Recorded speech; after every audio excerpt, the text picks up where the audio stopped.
espiritual. Diga conmigo, guerra espiritual.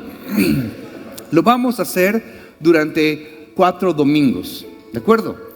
¿Cómo va a ser la estructura de nuestra serie? Es la siguiente.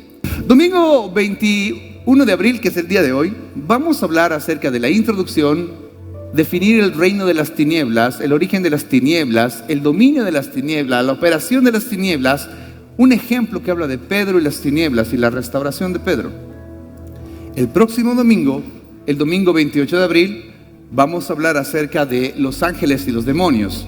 ¿Qué son los ángeles? ¿Quién es el diablo? La jerarquía en el reino. ¿Y qué son los demonios? El siguiente domingo, el domingo 5 de mayo, vamos a hablar acerca de los diferentes tipos de posesiones demoníacas. Posesiones parciales, temporales y permanentes. Cómo funciona la liberación y que la liberación es un derecho legal. Y para cerrar el domingo 12 de mayo, vamos a hablar acerca de las armas poderosas. Vamos a hablar del ayuno, de la oración, de la intercesión, acerca del concepto de la brecha y del vallado. Entonces, introducción. Es necesario que como creyentes nosotros tengamos una mentalidad de guerra. Eso es crucial. Vivimos en una guerra que no se está manifestando en los campos físicos. Bueno, a veces sí, pero la mayoría del tiempo esto se mueve en un campo espiritual. Y creo yo con todo mi corazón, hermanos amados, que Dios está desafiándonos a meternos en cosas más profundas, sin dejar lo que es normal. Con esto no les digo que necesitamos movernos en un ciclo de vida en la que todo va a ser súper raro. No. Sin dejar las cosas normales y estables de nuestra vida, Dios nos está desafiando a meternos en cosas mucho más profundas. La Biblia está repleta de asuntos y temas bélicos. Es la terminología. Los apóstoles no escatimaban y estaban conscientes de esta realidad. No escatimaban en usar terminología bélica en todas las cartas que usaban. Por ejemplo, usted conoce este clásico, usted lo ha predicado. Efesios capítulo 6, verso 11. Vestíos de toda, cheque eso, armadura de Dios, para que puedan estar firmes contra las acechanzas del diablo. Terminología militar. Porque no tenemos lucha contra sangre y carne, sino contra principados, contra potestades, contra los gobernadores de las tinieblas de este siglo, contra huestes espirituales de maldad en las regiones celestes. Sobre todo tomen el escudo de la fe, con la cual pueden apagar todos los dardos del fuego del maligno. Mire esa terminología, esa forma de hablar. Ellos estaban conscientes de esto. 2 Corintios capítulo 10, verso 3. Pues aunque andamos en la carne, mire, no militamos en la carne. Terminología militar. Porque las armas de nuestra milicia no son carnales, sino poderosas en Dios para destrucción de fortalezas, derribando argumentos y toda altivez que se levantan contra el conocimiento de Cristo, llevando cautivo todo pensamiento a la obediencia. Pablo, escribiendo a los Filipenses en el capítulo 2, el verso 25: mas tuve por necesario enviarles a Epafrodito, mi hermano, colaborador y mire, compañero de milicia. Son términos bélicos. 1 Timoteo capítulo 6: pelea la buena batalla de la fe. Romanos capítulo 12, verso 1: no seas vencido con el malo, vence con el bien el mal. Santiago capítulo 4, verso 7: someteos pues a Dios, resistid al diablo.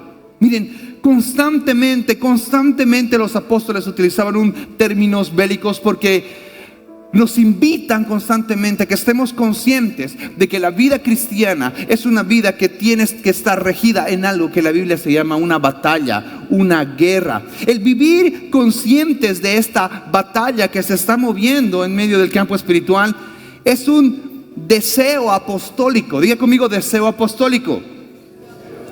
La prueba de deseo que el apóstol tiene, que nosotros tengamos esa conciencia, está en la segunda carta a Timoteo capítulo 2, verso 3 al 5, donde dice: tú pues sufre penalidades como buen soldado de Jesucristo.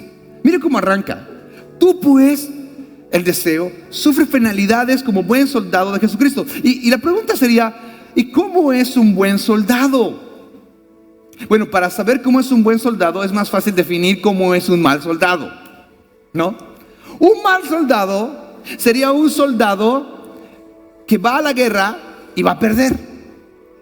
Y este va a perder porque no sabe defenderse, porque no tiene estrategia, porque no tiene un concepto de cómo funciona la jerarquía militar o cómo funcionan todas las cosas.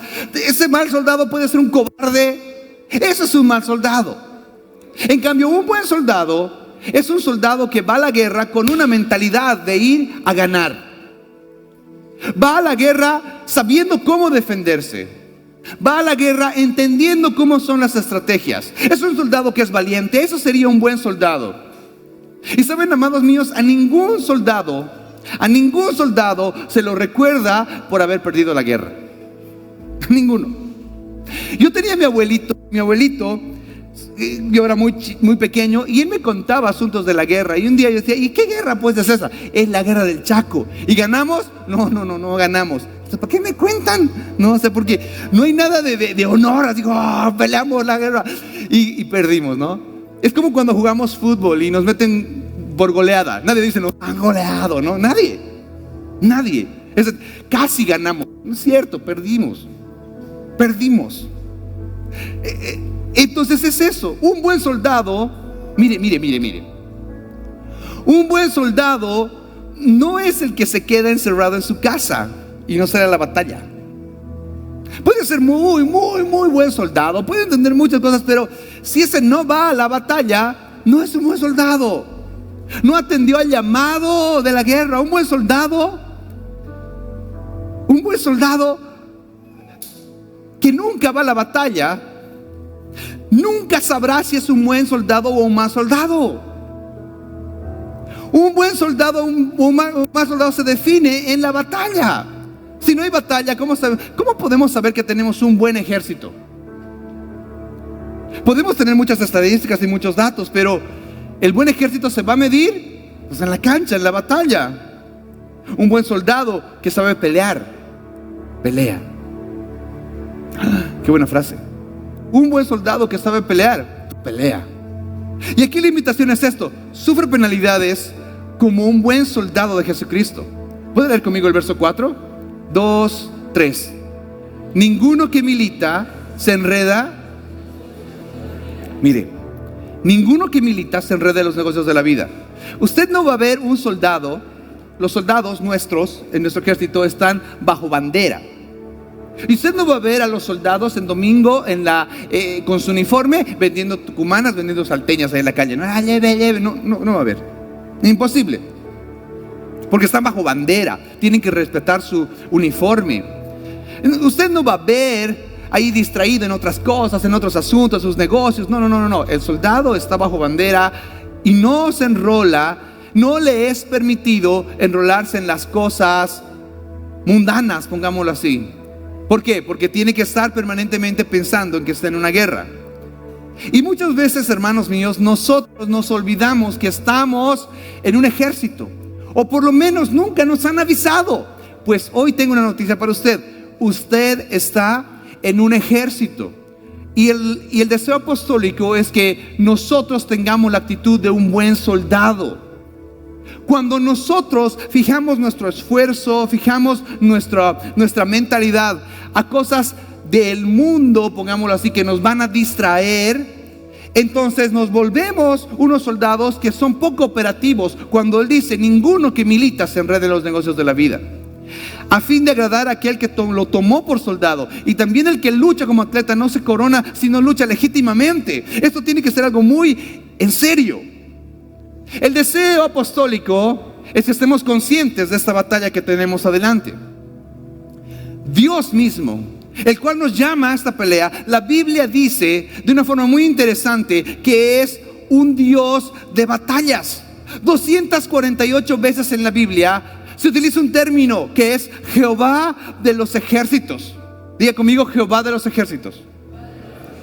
248 veces en la Biblia. Es uno de los títulos por excelencia de Dios. Está en una lista larga de títulos. Por ejemplo, en Isaías capítulo 44 verso 6, donde dice: así dice Jehová, Rey de Israel, su Redentor, Jehová de los ejércitos. Yo soy el primero, yo soy el postrero. Mire, el Señor es de los ejércitos. Yo quiero estar en su ejército. Yo anhelo estar en su ejército. Yo quiero ser su soldado. ¿Alguien como yo dice amén? Yo quiero, porque si Él es de los ejércitos, quiero ser su soldado. Miren, Dios está tan enrolado en la batalla, pero tan enfrascado en esto, que literalmente la Biblia dice que Él tiene un libro de batallas. Números capítulo 21, verso 14 al 15 dice: por tanto se dice, ¿dónde? ¿Estás conmigo acá? Léelo conmigo el 14, 2, 3. Por tanto se dice, ¿dónde? Oye, yo quiero estar en ese libro. O sea, las cosas que anotará Dios en el libro de la batalla. En serio, yo quisiera que diga así: y el domingo 21 Alejandro le pateó la cara al diablo. Yo quiero. Porque mira las cosas que anota Dios en ese libro. Lo que hizo en el Mar Rojo: le pateamos la cara al faraón, punto. Y en los arroyos de Armón y la corriente de los arroyos que va en el mar, mira, empieza a notar las cosas épicas de sus batallas. Diga conmigo: yo quiero estar en ese libro. Y sabe que ese libro debe ser tan épico, pero tan épico, que Dios nunca pierde. Porque Dios nunca pierde. Hay muchas cosas de las cuales hay que escribir, porque Dios nunca va a perder. Esa es una de las cosas que más me gustan de Dios. Mire, yo soy una persona sumamente competitiva.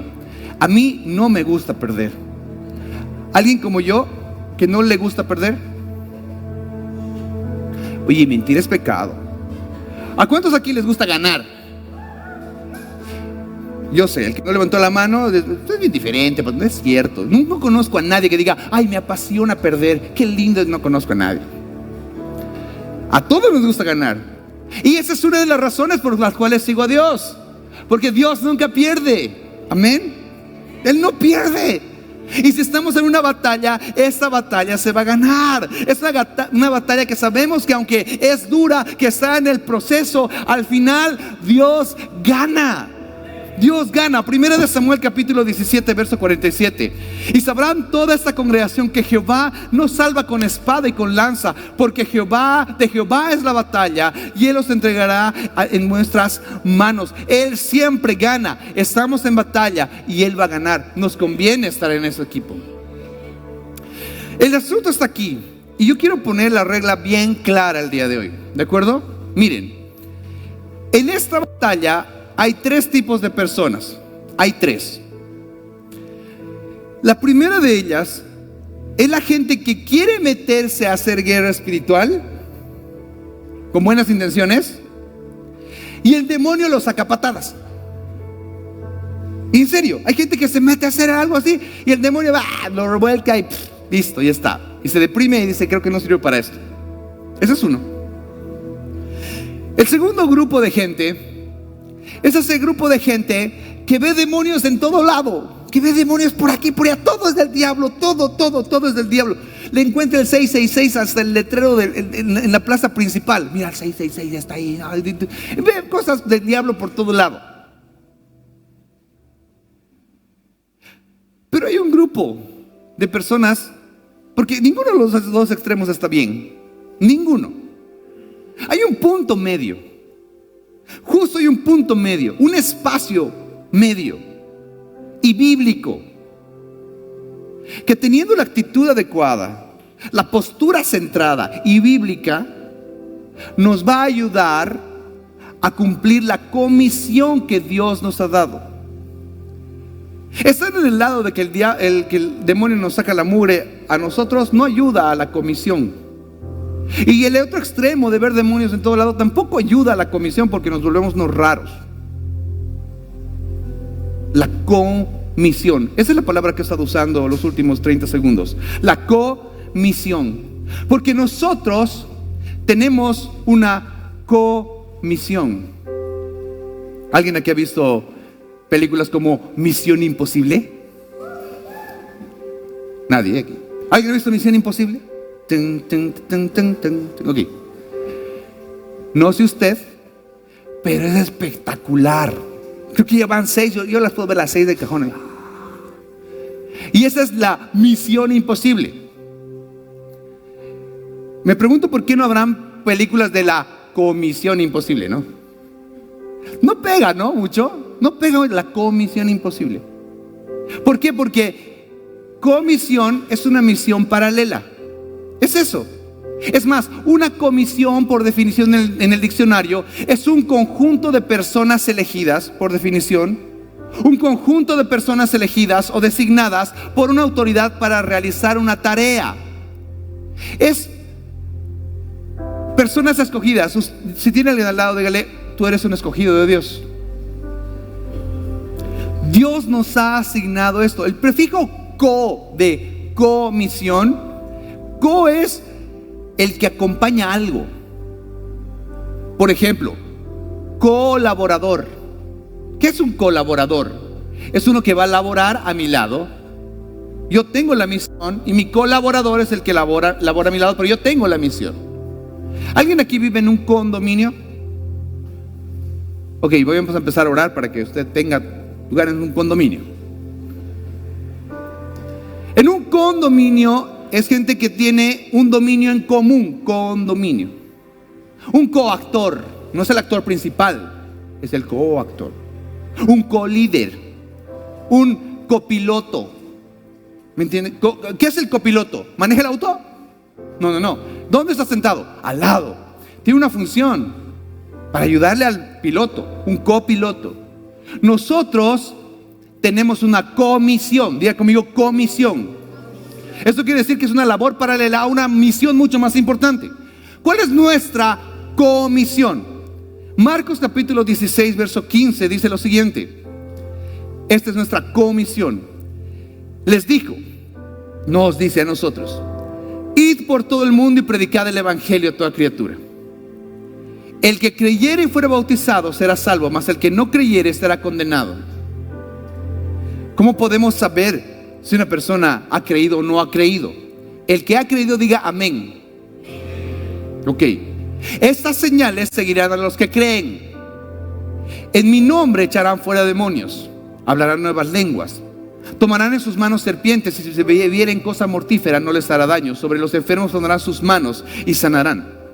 Según este pasaje, el sacar demonios debe ser parte de nuestra manera común de vivir en una comisión. Si nosotros estamos en esta comisión y somos creyentes, y todos los de acá hemos dicho amén, que creemos, esas señales siguen al que creen, sacar demonios debería ser algo que hacemos constantemente. No porque lo digamos nosotros, aunque nos choque. La Biblia dice eso: van a sacar demonios, van a echar fuera demonios. El problema está que habemos muchos cristianos que nos escapamos de sacar fuera demonios. Y cuando aparece un demonio, lo primero que hacemos es agarrar el teléfono y llamarle al pastor: pastor, ¿no sabe lo que está pasando? ¿A qué es esta manifestación? ¿Puede venir? Y el pastor amablemente te va a decir: no. Tal vez.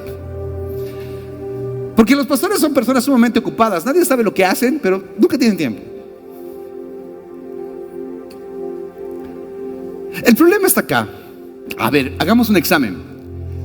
Porque estas señales seguirán a los que creen. Echarán fuera demonios. Pregúntale al de lado: ¿cuántos demonios echaste esta semana?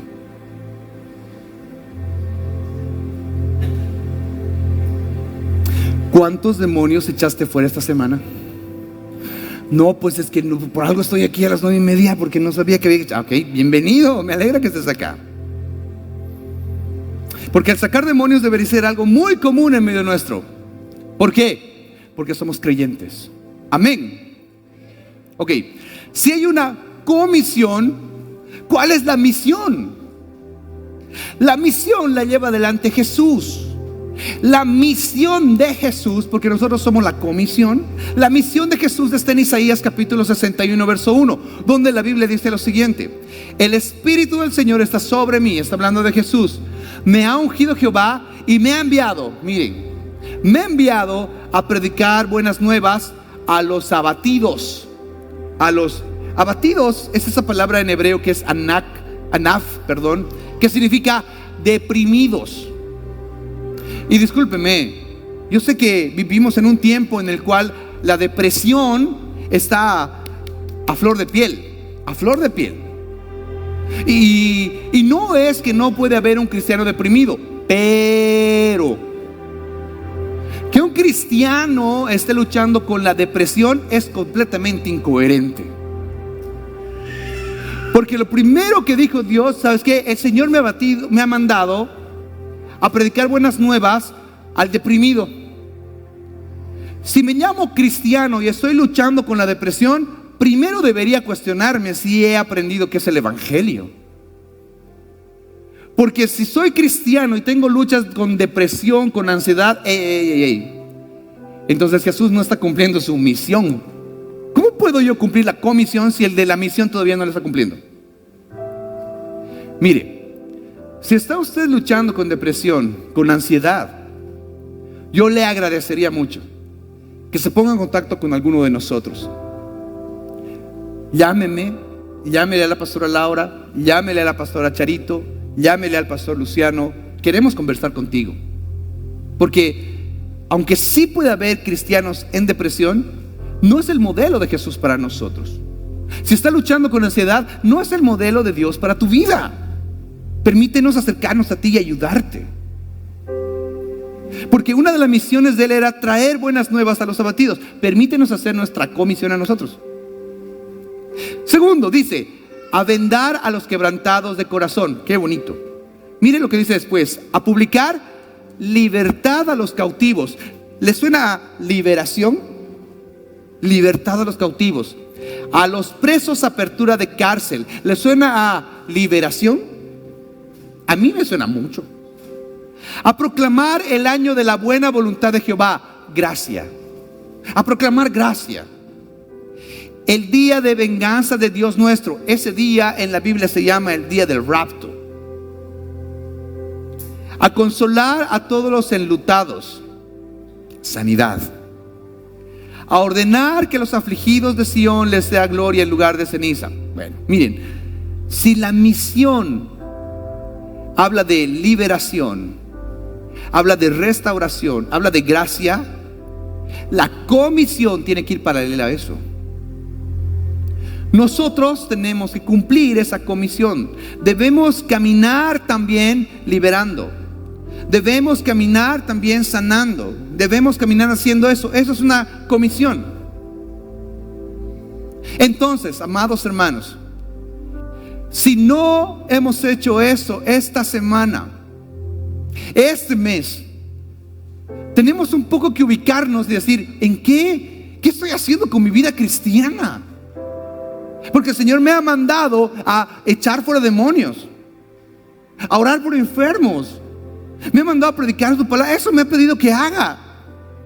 Y a veces somos soldados que, aunque estamos queriendo militar en esto, nos dedicamos más a otro tipo de cosas en vez de lo primordial, que es la misión de Jesús.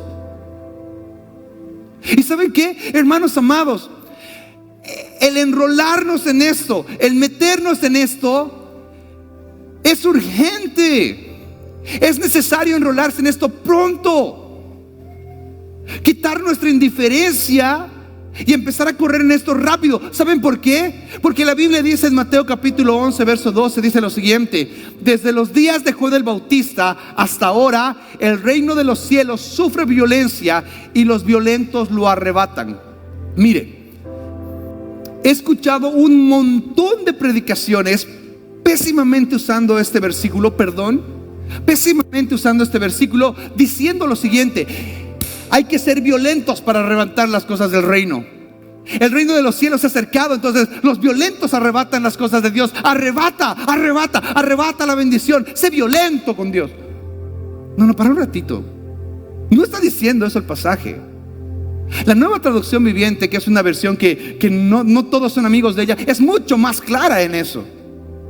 Y desde los días en que Juan el Bautista comenzó a predicar hasta ahora, el reino de los cielos ha venido avanzando con fuerza. ¿Alguien dice amén? Y gente violenta lo está atacando. El reino de los cielos está siendo atacada por gente violenta. Y nosotros nos importa un pepino.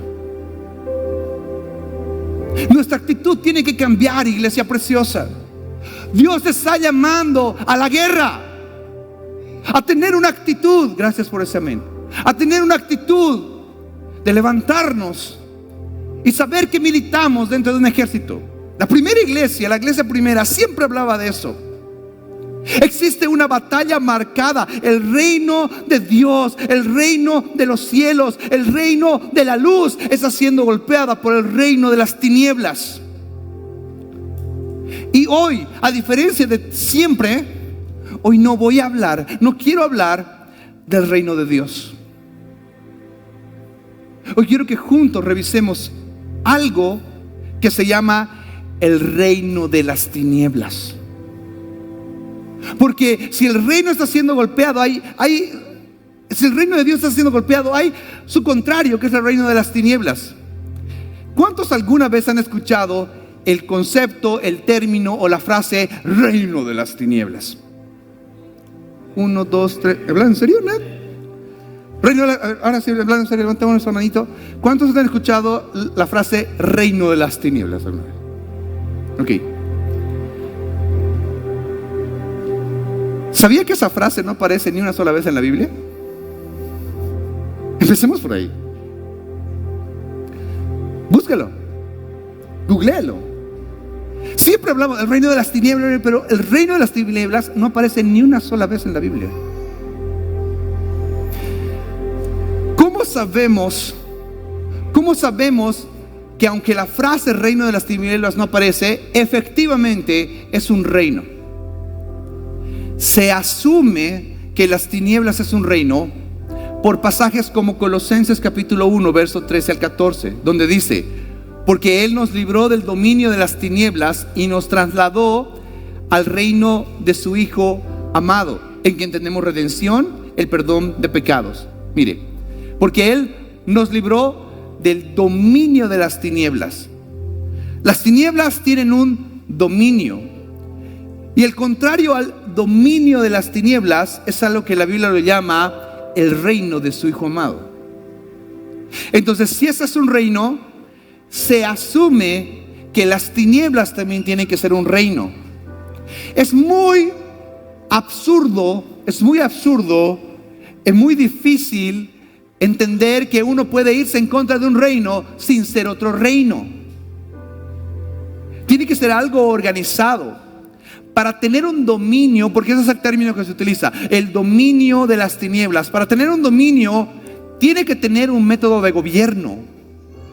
Tiene que tener una estructura. Tiene que tener un protocolo de cómo funcionan las cosas. Para tener un dominio, tiene que haber una manera de entrar. Por ende, tiene que tener entradas y tiene que tener salidas. Si es una pugna entre reinos, es porque están buscando cada quien ganar mayor territorio. Y tiene que haber una manera de pertenecer al reino de Dios y otra manera de pertenecer al reino de las tinieblas.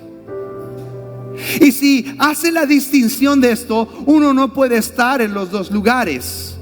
O está en el reino de Dios o está en el reino de las tinieblas. ¿Ahora estás conmigo? ¿Sí? ¿Amén? ¿Cómo podemos entender cómo opera? Permíteme usar esta frase para no el reino de las tinieblas. Mire, para entender cómo opera el reino de las tinieblas, podríamos traer aquí a un ex brujo, a un ex masón. Podríamos traer a un ex ocultista, a uno que ha practicado alta magia, a un ex Rosacruz, para que nos explique lo que significa la estrella de 5 puntas en un círculo y que nos explique todos los ritos que se hacía. Estaría genial. Estaría muy bueno traer a uno de estos amigos y que nos explique él perfectamente los ritos que se hacían, las tradiciones que se hacían, los simbolismos, las canciones, todo lo que se usaba, las consagraciones. Estaría súper bien, porque todo lo que hable por medio de su sabiduría sería bueno. Su experiencia le da autoridad. Su experiencia le da autoridad. En nuestra mente natural, la autoridad es otorgada por la experiencia. Pero en una mente espiritual, la autoridad la tiene el que nunca estuvo ahí. De nuevo, en nuestra mente natural, la experiencia la tiene la persona que pasó por ahí, porque ha pasado por ahí, tiene experiencia. Pero en el campo espiritual, en una mente espiritual, la autoridad la tiene el que nunca estuvo ahí, el que nunca resbaló con eso. Permítame traerlo en un ejemplo un poquito más vulgar. Si traemos a un ex borracho que venga acá, nos va a decir: la borrachera es de lo peor, ser borracho es horrible, ¿sabes qué? Y peor es la resaca. Eso por favor, no lo hagan.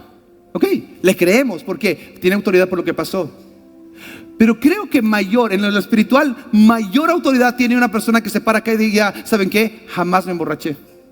Y les puedo decir que es posible vivir sin emborracharse. Usted no necesita del alcohol para salir adelante. ¿Me entiende? En lo natural, la experiencia de autoridad. En lo espiritual, la autoridad lo tiene aquel que no resbaló en eso. Entonces, ¿cómo va a funcionar lo nuestro? No necesitamos nosotros estudiar la Ouija y hacer Ouija aquí en la congre para saber que la Ouija está mal. Lo que necesitamos es que Dios nos revele. ¿Puede levantar su mano y decir: Dios, revélanos? Necesitamos que Dios nos revele lo denso de las tinieblas. Sin estar en tinieblas, encontrar la revelación de lo denso. Dios, para traer ese tipo de revelación, la Biblia dice que utiliza 4 cosas. Utiliza, diga conmigo, sabiduría. Diga conmigo, poder. Diga conmigo, consejo. Diga conmigo, inteligencia. Pastor, se lo está sacando de la manga. Job capítulo 12, verso 13 en adelante dice así: con Dios está la sabiduría y el poder, suyo es el consejo y suya es la inteligencia. Si él derriba, no hay quien edifique. Encerrará al hombre y no habrá quien le abra. Si él detiene las aguas, todo se seca. Si las envía, destruye la tierra. Véala conmigo el verso 22, a la cuenta de 3. 2, 3. Él descubre. Iglesia, ¿quién descubre las profundidades de las tinieblas? ¿Y qué utiliza para eso? Sabiduría, poder, consejo e inteligencia. No necesitamos meternos en las tinieblas para descubrir cómo operan. Necesitamos sabiduría, necesitamos poder, necesitamos consejo e inteligencia. No necesita meterse a una iglesia satánica para entender lo que la iglesia satánica está haciendo. Necesita que Dios revele con sabiduría, con entendimiento, con poder, con consejo, todas las profundidades de las tinieblas. ¿Puede animarse a levantar su manito un instante y decirle: Señor, revélame las profundidades de las tinieblas?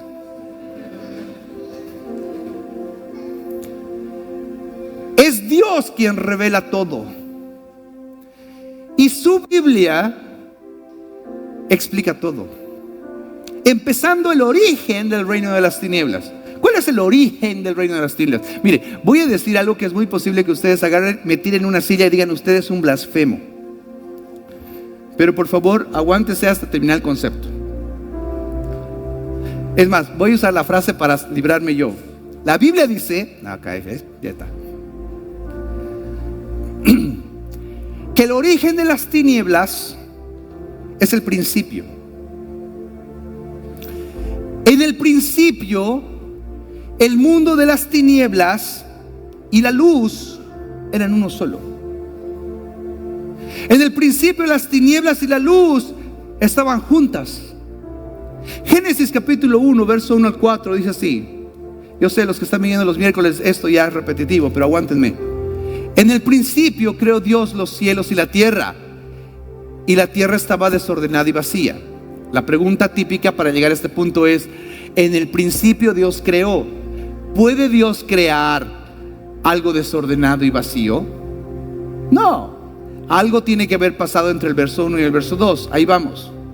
Pero dice lo siguiente: y las tinieblas estaban sobre la faz del abismo. ¿Dónde estaban las tinieblas? Y el Espíritu de Dios se movía sobre la faz de las aguas. Y dijo Dios, sea la luz. Y fue la luz. Y vio Dios que la luz era buena. Y separó Dios la luz de las tinieblas. Pregunto yo, ¿cómo puede usted separar algo cuando eso algo no es uno? Si es uno, usted tiene que separarlo. En un principio, las tinieblas y la luz eran uno. Y si la luz era buena, entonces las tinieblas, ¿qué son? Malas. ¿Por qué? Porque usted no necesita separar lo bueno de lo bueno. Si todo es bueno, ¿por qué lo separa? Usted tiene que separar lo bueno de algo que está malo. Las tinieblas, entonces, por definición, apenas empezando usted su Biblia, las tinieblas son malas. La pregunta sería, ¿y por qué las tinieblas son malas? La Biblia dice que las tinieblas son malas porque el diablo y sus ángeles fueron puestos en las tinieblas. Segunda de Pedro capítulo 2 verso 4. Porque si Dios no perdonó a los ángeles que pecaron, sino que arrojándolos al infierno los entregó a prisiones de obscuridad para ser reservados para el juicio. En algún momento entre el versículo 1 y el versículo 2 de Génesis capítulo 1 tiene que haber pasado esto para que sea lanzado y sea desordenado. Ahí vamos, aguántese un poquito. Pero puedo llegar a una conclusión simplemente leyendo esto. En las tinieblas, donde está el diablo, donde están los ángeles, el diablo tiene autoridad. Donde no hay luz, el diablo puede moverse en libertad, porque ahí está su asignación. Donde no hay luz se puede mover. Esto yo sé que es algo muy básico, pero en la vida nuestra, cuando algo de nuestra vida esté en tinieblas, automáticamente ese algo de nuestra vida está bajo el gobierno del diablo. Y no hay medias tintas, porque el diablo no tiene misericordia. No tiene misericordia. Y si en algún momento Él tiene un poco de espacio en nuestra vida, se va a agarrar todo. Él no tiene misericordia. ¿Cómo funciona ese dominio? Diga conmigo, el dominio de las tinieblas. ¿Cómo se maneja? Porque ese es el término correcto, es dominio. Colosenses 1:13. Porque Él nos libró del dominio de las tinieblas y nos trasladó al reino. Ya les dije hace un instante, todo reino, todo dominio requiere un espacio de influencia. Requiere un espacio en el cual se pueda mover, un espacio territorial, un espacio que dominar. Ahora, en este concepto de territorio de estos dos reinos, de este dominio, no estamos hablando de un territorio geográfico. Yo entiendo muy bien, creo que Dios ha llamado a la iglesia a pelear por Bolivia, a pelear por Santa Cruz y que está delimitado. Entiendo perfectamente, no estoy en nada en contra de esto, pero necesitamos comprender que el concepto de guerra espiritual no está hablando de ningún territorio geográfico. Los territorios aquí expuestos no se limitan a las fronteras nacionales, no se limitan a los límites humanos que hemos puesto. Si nosotros vamos a pelear, no vamos a pelear solamente por nuestra nación. Es mucho más profundo que eso. Porque a las tinieblas no les importa la nación. A las tinieblas les importa la gente. Y no importa de qué idioma hablan, no importa su nacionalidad, no importa su clase social, no importa el idioma que hablan, no importa dónde nació, no le importa la gente. Entonces no es un asunto territorial. Le importan las almas. Cuando hablamos de un territorio, hablamos más bien de los territorios que existen dentro del marco humano, dentro de la carne, dentro del espíritu, dentro de los corazones, dentro del alma de la gente. De eso estamos hablando. Ese es el territorio que nosotros tenemos que pelear.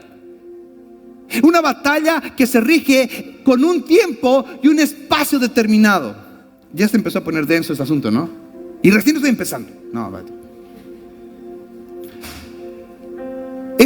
esto se rige en un tiempo y un espacio marcado. ¿Dónde dice esto? En Efesios capítulo 6, verso 12. No tenemos lucha contra sangre y carne, sino contra principados, contra potestades, mire, contra los gobernadores de las tinieblas de este siglo. Eso se llama un tiempo asignado. Siglo a siglo se le asigna a cada uno de ellos un rol para que gobierne. Siglo a siglo cambian.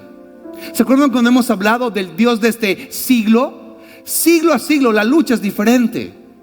Ejemplo, allá por el siglo XIX, en el siglo XIX, la gente, su mayor preocupación era mantenerse vivo y pasar los 40 años, por Dios. Porque la enfermedad era una tras otra, se morían súper jóvenes. El Dios de ese siglo se llamaba enfermedad. En el siglo pasado tuvimos 2 guerras mundiales. Y las guerras fueron grandes, porque el Dios del siglo pasado era el Dios de la guerra. La labor de la iglesia, miren, ya estamos llegando a cuarto siglo, 25 años ya han pasado de este siglo, y la iglesia de Cristo no ha identificado claramente cuál es el Dios de este siglo contra quien pelear. Permítame lanzar una teoría simplemente por lanzarla. Yo creo que la mayor preocupación de la gente en este tiempo denota cuál es el Dios contra el cual se está peleando. A diferencia del siglo pasado y el anterior a este, actualmente hay un Dios que se llama el Dios dinero. Plata, todo es plata, todos quieren conseguir dinero, todos quieren conseguir plata. Tal vez ese es el Dios de este siglo.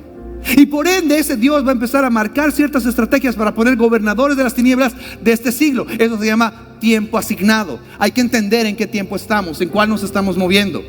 Contra huestes espirituales de maldad, mire, en un espacio marcado, en las regiones celestes. La división territorial en personas es clara. O estamos en el reino de las tinieblas o estamos en el reino de la luz.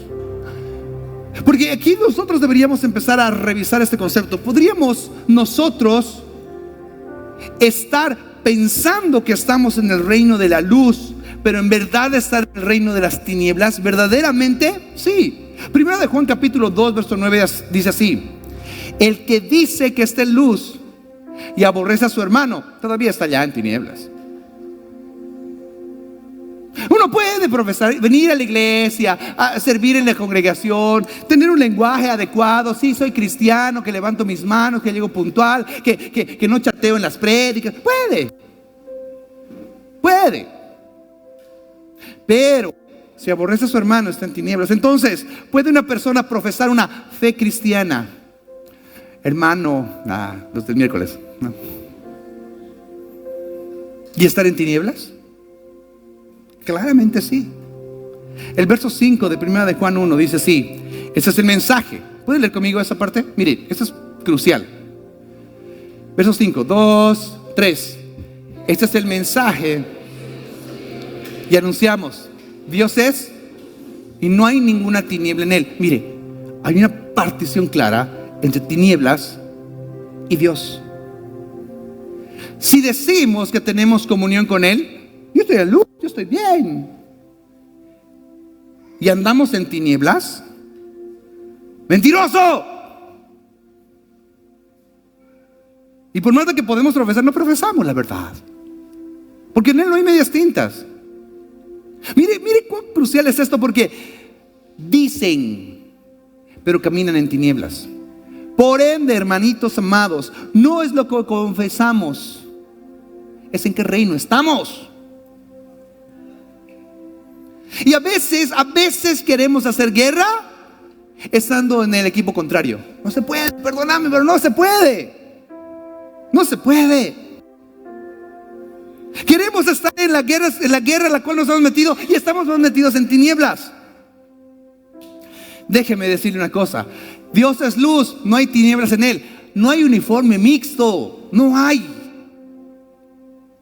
Si Dios fuera el uniforme amarillo y de las tinieblas fuera negro, no hay un degradé, no hay un punto medio. No existe eso. Porque es luz o tinieblas. Lamentablemente nos estábamos acostumbrando a un cristianismo de medias tintas. Con Dios no hay eso, perdóneme. Pero si andamos en luz como Él está en luz, Mire esto, mire. Si andamos en luz como Él está en luz, tenemos comunión unos con otros y la sangre de Cristo nos limpia todo pecado. ¿Cuál es una de las características de aquel que está en Dios? Tiene comunión unos con otros. Por eso, perdóneme, pero me choca cuando alguien me agarra y dice: ¿sabe qué? Me voy a tomar un tiempito fuera de la congregación. Error. Es que no entienden, pues yo antes venía, pero ahora ya no voy a venir porque tengo que atender mis asuntos. Viejo, ¿dónde más vas a ir, viejo? ¿Dónde más vas a ir? Solo hay dos lugares, o estás aquí o estás acá. No, pues que no me estoy yendo. No, brother, no te engañes. Perdóname, no te engañes. O estás aquí o estás acá. ¿Y sabes cuál es la señal de que estás aquí? Tengo comunión con los demás.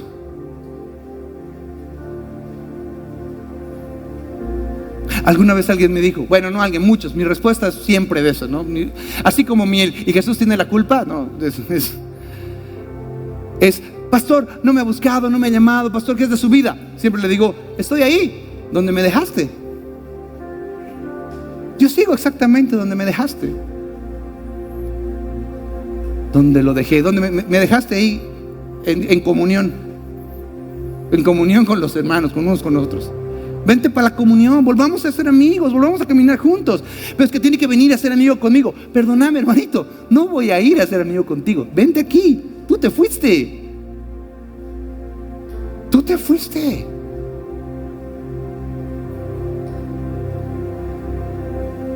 Mientras estemos aquí en tinieblas, el diablo nos va a seguir atormentando. No, es que ya no puedo volver en esa iglesia porque esa iglesia me han lastimado, me hicieron mal y ya no voy a ir y ya no voy a hacer, es que no puedo hacer amigos, es que no, me siento solo así. Brother, vas a ir mal porque sabes que te vas a quedar en tinieblas y te va a valer un pepino luego congregarte. Y sabes qué, vas a decir, sí, pero soy cristiano. Y sabes qué te va a decir la Biblia, no yo, porque yo estoy tranquilo acá. Te va a decir, la Biblia te va a decir, mentiroso. Ya no voy a gritar. La Biblia ilustra el dominio del reino de las tinieblas con un concepto que se llama el mundo. Por ejemplo, 1 de Juan capítulo 5 verso 19 dice: sabemos que somos de Dios y el mundo entero está bajo el maligno, pero sabemos que el Hijo de Dios ha venido y nos ha dado entendimiento para conocer al que es verdadero, y estamos en el verdadero, en su Hijo Jesucristo. Este es el verdadero Dios y la vida eterna. Miren, no estamos hablando del mundo como el planeta, ¿no? Está hablando de una posición. La posición, o estoy en Cristo o estoy bajo el maligno. Esa es la posición.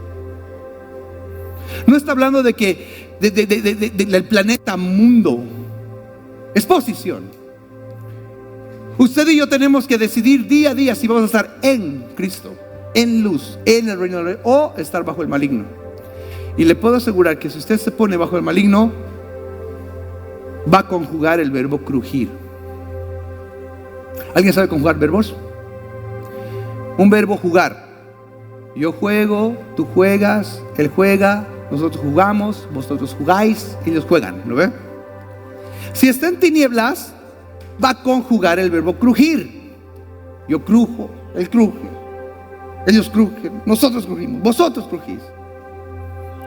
Va a ser un lamento para todos. ¿Por qué? Porque ahí no va a haber piedad para aquel que se ha venido de aquí acá.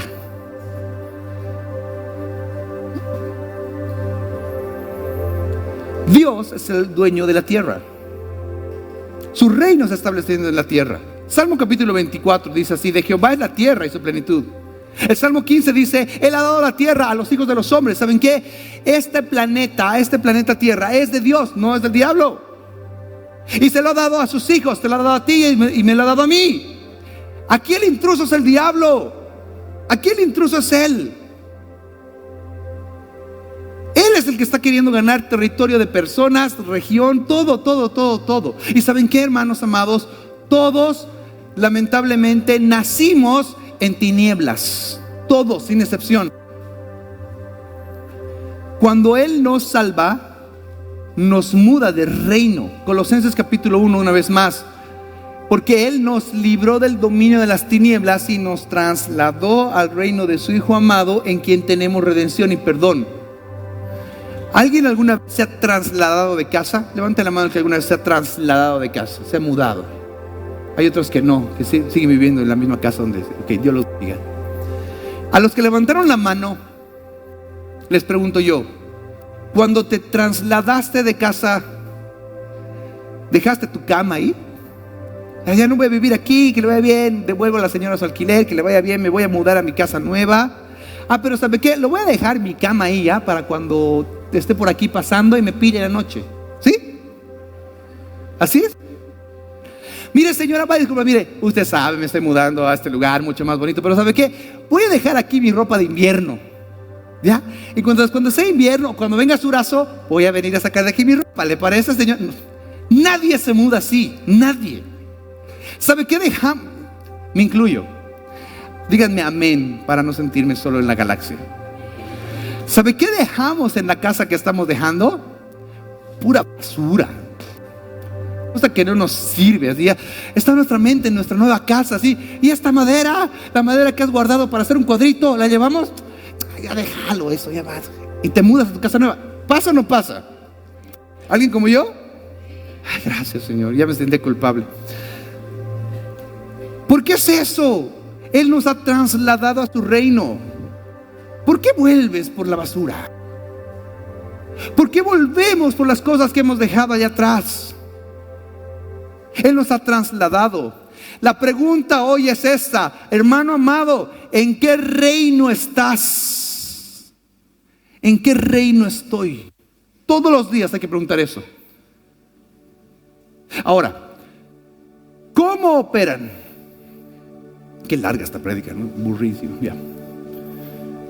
¿Cómo operan las tinieblas? Porque yo les dije, constantemente, es una batalla. Todo el tiempo es una batalla. El territorio somos nosotros, somos el territorio. Este no tiene piedad. Esta es nuestra vida pasada, pero este es el reino de Dios. Y esto es violencia, hay mucha violencia de aquí para allá. En cambio, la luz tiene que prevalecer. Lo que pasa es esto, hermanos amados. El reino de las tinieblas, présteme atención en esto. El reino de las tinieblas puede crecer hoy y mañana menguar. El reino de las tinieblas va en contra de la luz y la luz va en contra de las tinieblas. Entonces, todo el tiempo el reino está así en movimiento. Es una batalla constante. Permítame ilustrarle con la transición de un personaje que sí, este personaje es en luz, pero que su batalla con las tinieblas ha sido terrible. Este personaje, usted lo conoce, es Pedro.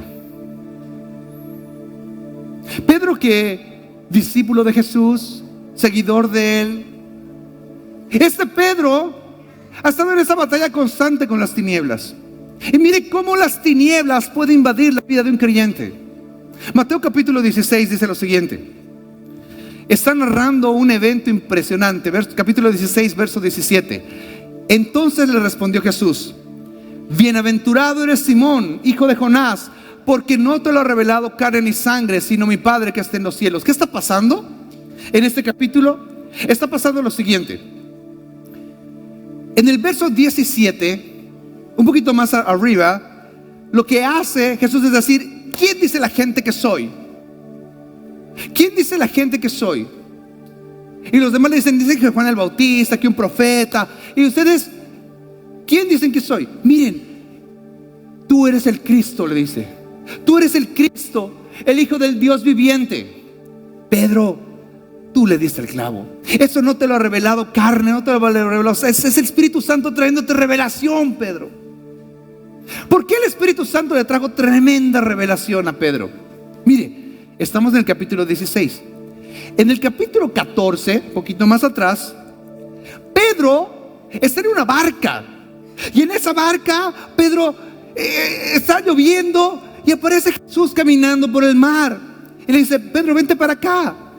Pedro Pedro baja de la barca. Dígame conmigo, Pedro es obediente.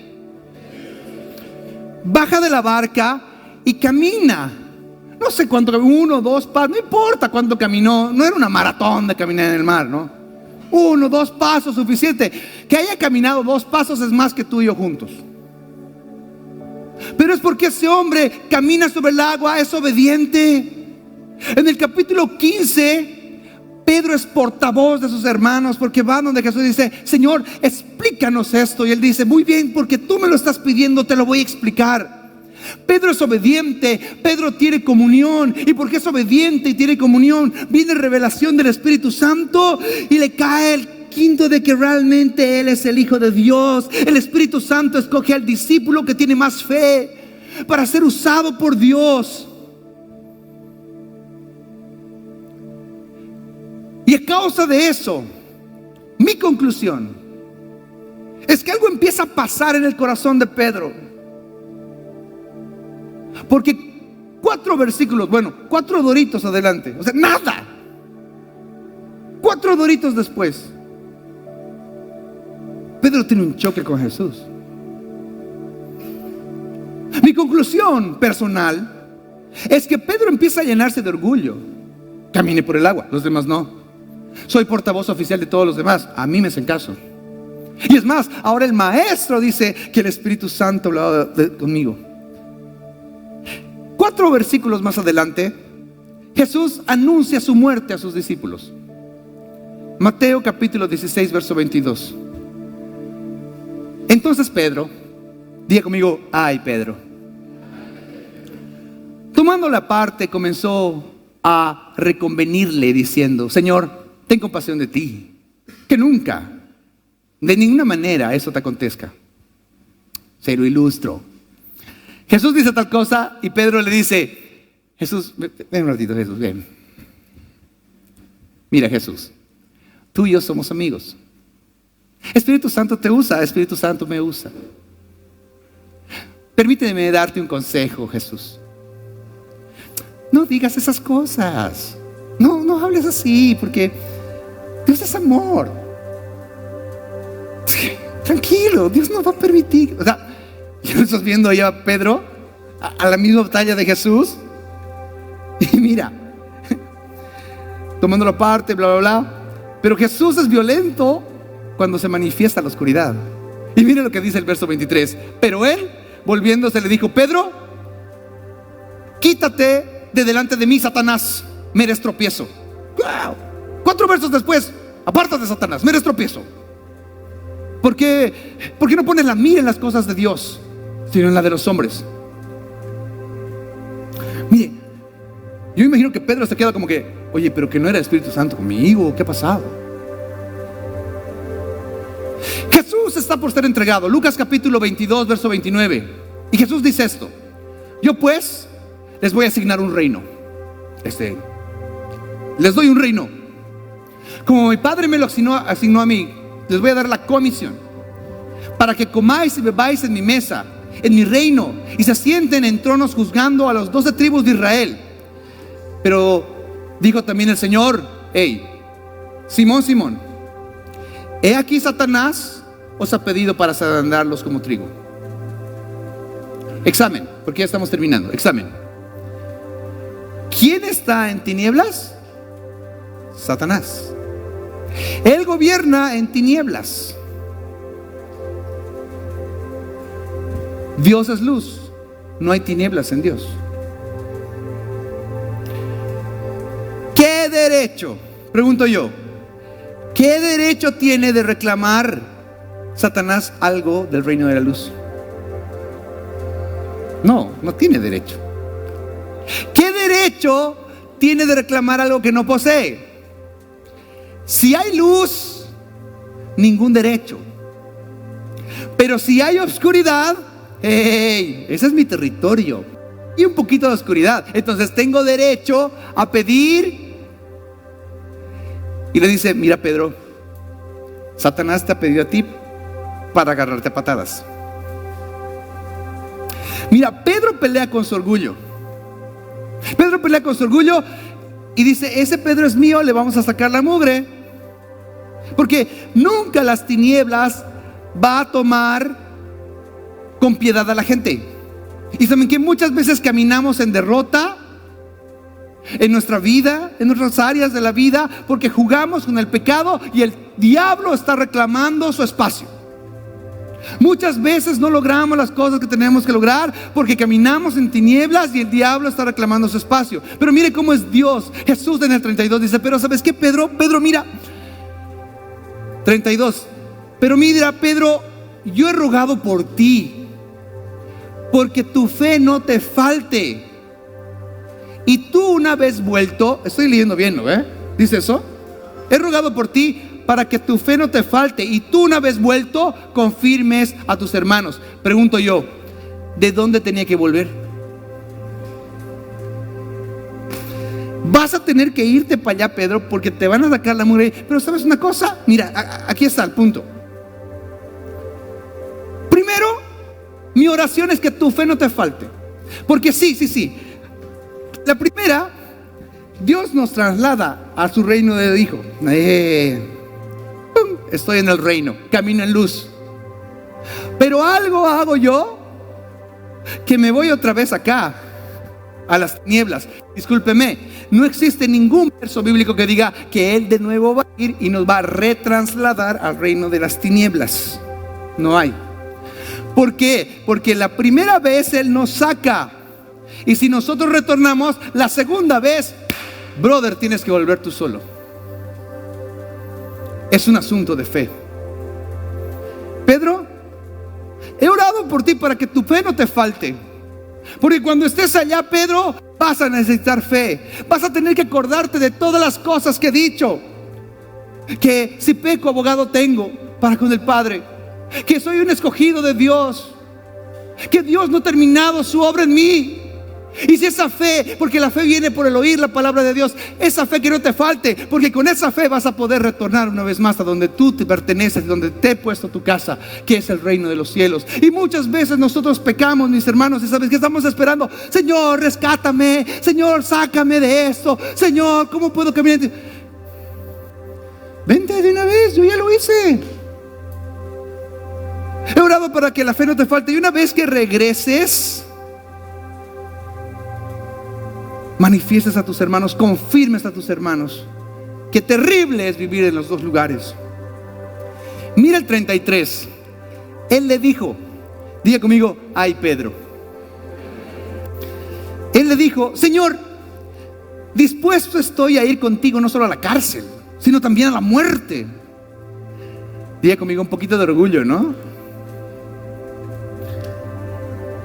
Y a él dijo: cuando os envié sin alforja, sin calzado, ¿os faltó algo? Ellos dijeron: nada. Y les dijo: pues ahora el que tiene bolsa, tómela, y también alforja, y el que no tiene espada, venda su capa y compre una.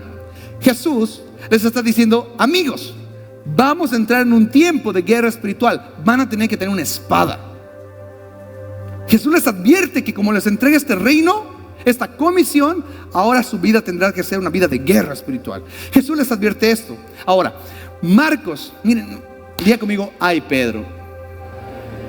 Marcos capítulo 27. Ay. Entonces Jesús les dijo: miren, cuando pase eso, señores, todos se van a escandalizar de mí esa noche, porque escrito está: voy a herir al pastor y las ovejas serán dispersadas. Pero después de que haya resucitado, iré delante de vosotros a Galilea. Entonces Pedro le dijo, ¿qué le dijo? Aunque todos se escandalicen, yo no. Ay, Pedro. Todos van a hacer escándalo, Jesús. Todos van a perder el control. Pero el Espíritu Santo me usa. Yo soy obediente, yo tengo fe, yo soy el portavoz. Todos. Yo no, Señor. Yo tengo dominio propio. Yo sé. Diga conmigo: excesiva confianza en uno mismo. Y después, ¿qué pasa? Verso 44. Y el que le entregaba le había dado la señal diciendo: al que yo besara, este es, prended de llevarle con seguridad. Judas se está entregando. Y cuando vino, se acercó luego a él y le dijo: maestro, maestro, y lo besó. Entonces ellos le echaron mano y le prendieron. Diga conmigo, ay Pedro. Ya lo dicen sin ganas, ¿no? Ay Pedro, tú. Dejar de seguir. Lea conmigo el 47. Para empezar, qué lindo corazón el de Marcos, ¿no? Porque Marcos primero no dice, y Pedro, no dice. Pero mira que es el 44, 47, 2, 3. Pero uno de los que estaba allí, sacando la espada, hirió al siervo del sumo sacerdote cortándole la oreja. Yo no voy a hacer escándalo. ¿Quién hizo más escándalo? Yo no voy a hacer escándalo. Y de paso malo, te aseguro que quería matarlo. Le quería meter en la cabeza, pero ni siquiera sabía usar la espada, ¿no? Ay, la oreja, ay, perdón. Y se marchó la oreja, ¿no? Todo el foco estaba en Jesús en ese momento, como siempre tiene que ser. Todo el foco estaba en Jesús y ahora todo el foco está en la oreja del cuate. Todos se fueron tranquilos, se iría el pastor y todos están dispersados. Yo no, venga la oreja.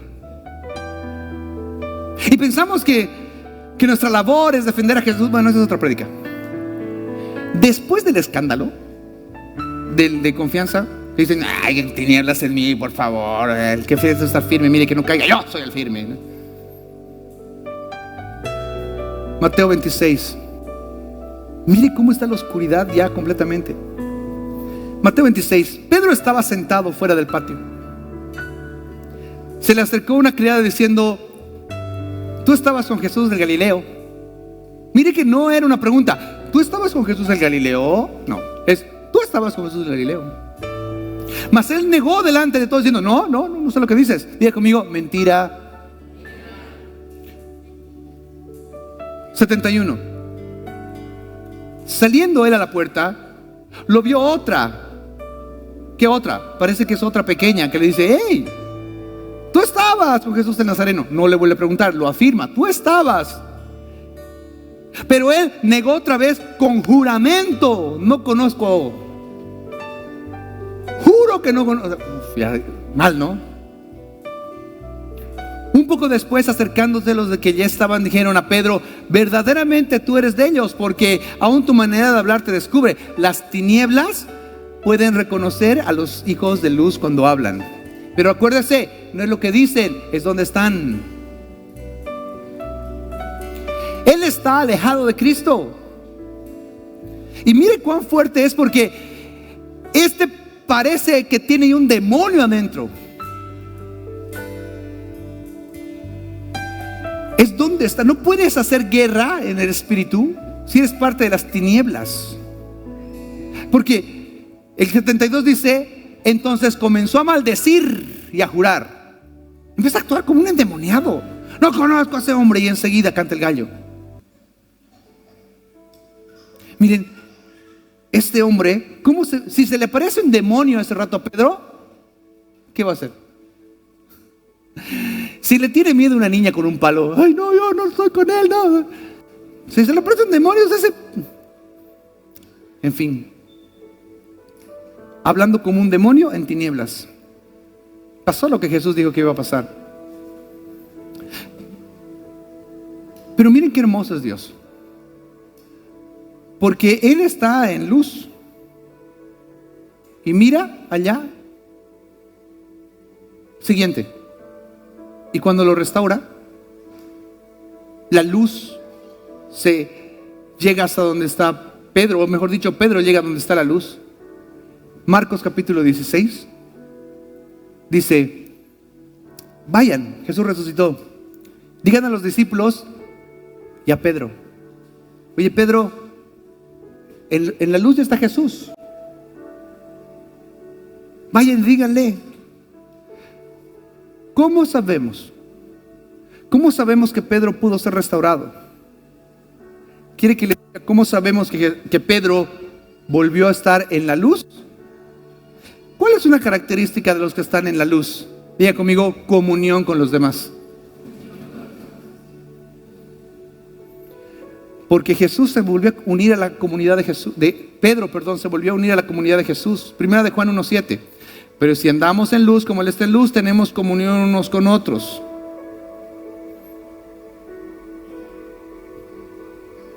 No, es que no puedo volver a la iglesia ni tener reuniones porque en la congre, no. Velo a Pedro. Pedro estaba peor que todos nosotros y decidió volver a la congre. Pedro se mantuvo cerca de la comunidad. Y porque se mantuvo cerca de la comunidad, entonces fue restaurado. Eso es lo que dice.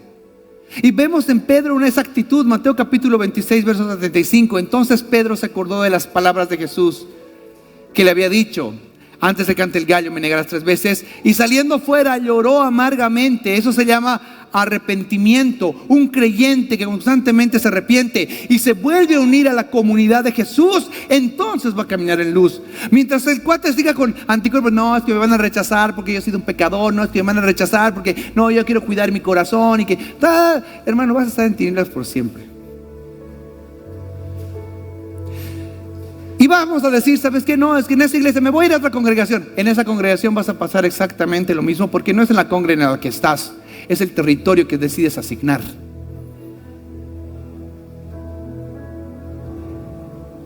Y perdóneme, pero si usted ha tenido problemas en esta congregación, váyase a otra congregación. Perdóneme, es muy posible que le pase exactamente lo mismo o peor, porque es las tinieblas contra la luz luchando dentro nuestro.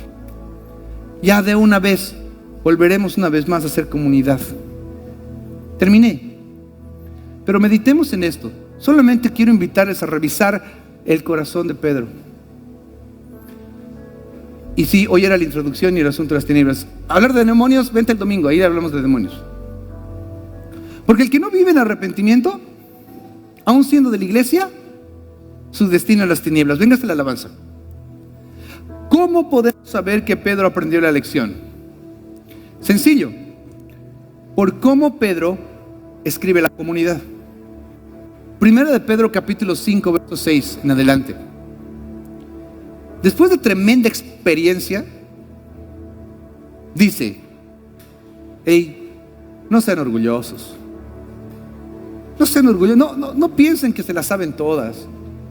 Yo he sido así. En cambio, humíllense bajo la poderosa mano de Dios. Yo estuve bajo el dominio de las tinieblas. Yo estuve bajo la oscuridad.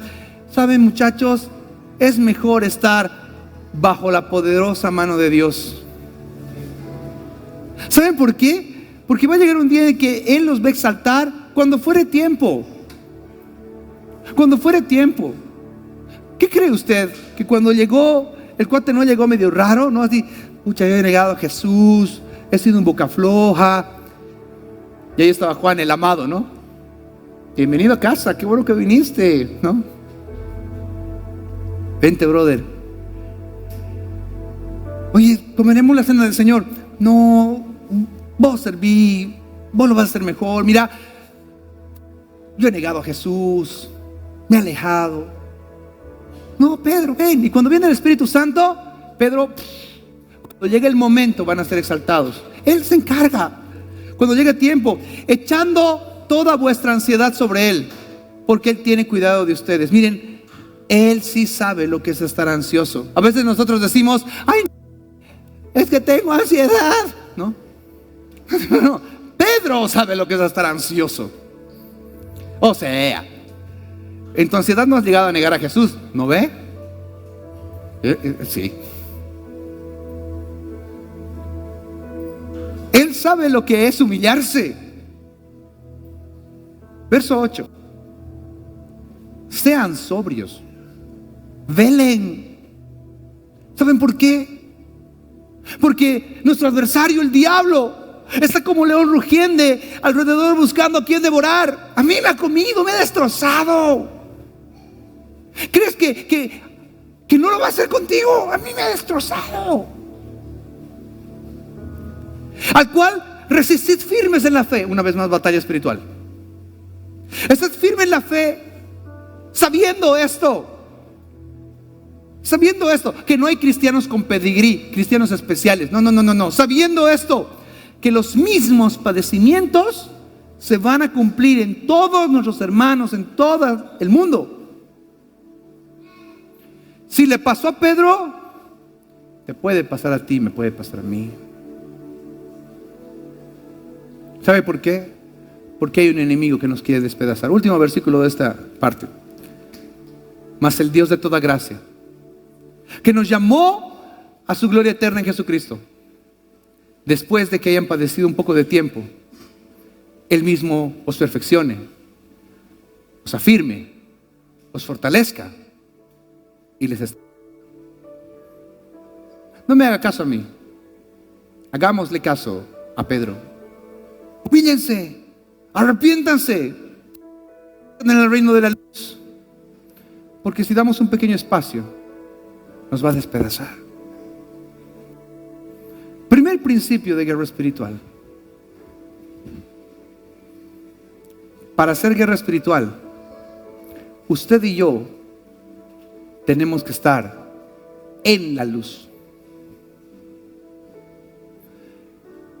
Eso muchos predicadores le llaman en santidad, en arrepentimiento, en humillación delante de Él. ¿De qué sirve un soldado orgulloso? De nada. A veces el soldado orgulloso, el soldado más confiado, es el primero que cae. ¿De qué sirve? No sirve de nada. Y si el Espíritu Santo nos está llevando a este entendimiento. Mire, hoy una hermana se me acercó y me dijo: nuestra hermana Susana nos está haciendo estudiar un libro así gordo de guerra espiritual, me dijo. Ah, qué bueno, yo ni sabía. Pero si el Espíritu Santo nos está llevando a poder percibir esa área, es porque Dios quiere hacer algo con nosotros, empezando por acá. Creo que lo mismo que hizo Pedro. Es un día en el que tú y yo podemos arrepentirnos antes que el león que está buscando a quien devorar nos despedace. ¿Se anima a orar conmigo en esa perspectiva?